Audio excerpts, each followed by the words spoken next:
नंतर उन्हाळ्याने तर काय हैराण होतात.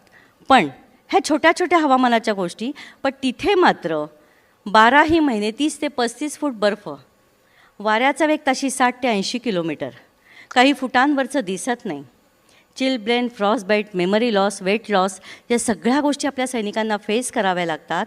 आणि समुद्रसपाटीपासून अत्यंत उंचीवर असल्यामुळे तिथं हवेमध्ये ऑक्सिजनचं प्रमाणच कमी. आज मी इथं बोलते, आपण बसलो कारण आपण जिवंत आहोत त्या प्राणवायूमुळे, की जो तिथं हवेमध्येच उपलब्ध नाही.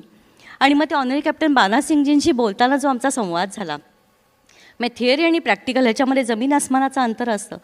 ते वाचन खूप झालं होतं सियाचीनच्या भूमीचं, पण ऑक्सिजन नाही हे मला पचलं नाही, की अरे हवा नाही आणि मी जगत कसे असतील आपले सैनिक तिथे. मग त्यांना मी ऑनरी कॅप्टन बानासिंगजींशी आमचा छान संवाद चालला होता, तेव्हा मी त्यांना म्हणलं, सर आप मुझे बताइए कि मैं क्या कर सकती हूँ.